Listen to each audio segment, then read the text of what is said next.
माँ दुर्गा और दुर्गमासुर की महायुद्ध की गाथा।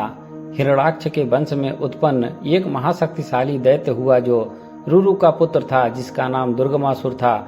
उसने शक्तिशाली होने तथा देवताओं को पराजित करने के लिए ब्रह्मा जी की कठिन तपस्या की।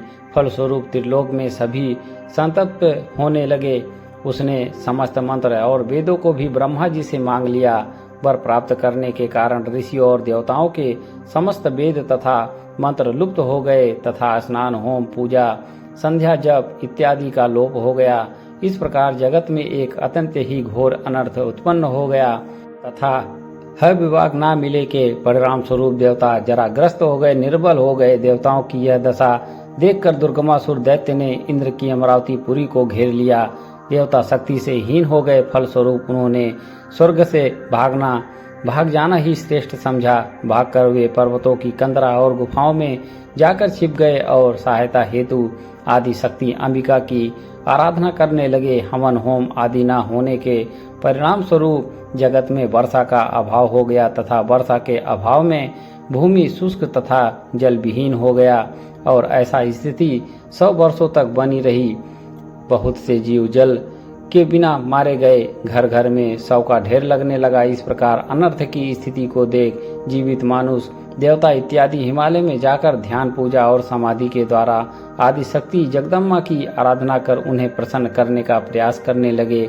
इस प्रकार बारंबार स्तुति करने पर समस्त भुवन पर शासन करने वाली भुवनेश्वरी नीलकमल के समान अनंत नेत्रों से युक्त स्वरूप में प्रकट हुई। काजल के समान देह, नील कमल के समान विशाल नेत्रों से युक्त देवी अपने हाथों में मुट्ठी भर बाण, विशाल धनुष, कमल पुष्प, पल्लव, जड़ तथा फल, बुढ़ापे को दूर करने वाली शाख आदि धारण की हुई थी।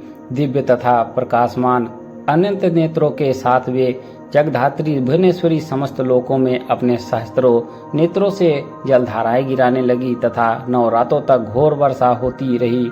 फलस्वरूप समस्त प्राणी तथा वनस्पति तृप्त हुई। समस्त नदियां तथा समुद्र जल से भर गई। इस अवतार में देवी शताक्षी नाम से जानी जाने लगी। देवी शताक्षी ने सभी को खाने के लिए शाक तथा फल मूल प्रदान किए। साथ ही नाना प्रकार के अन्न तथा पशुओं के खाने योग्य पदार्थ भी। उसी काल से उनका एक नाम शाकंभरी भी हुआ।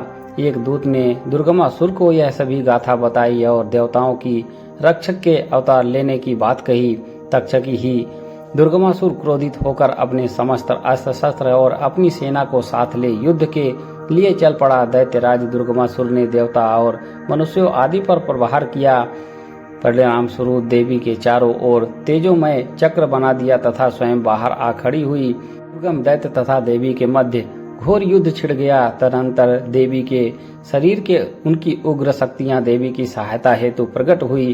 काली, तारिणी या तारा, बाला, त्रिपुरा, भैरवी, रमा, बंगला, मातंगी, कामाक्षी, तुलजा देवी, जम्भमी, मोहिनी, छिन्नमस्ता, काली, त्रिपुर सुंदरी तथा स्वयं 10,000 हाथों वाली प्रथम ये 16, तदंतर 32, पुनः 64 और फिर अनंत देवी हाथों में अस्त्र शस्त्र धारण किए हुए प्रकट हुई।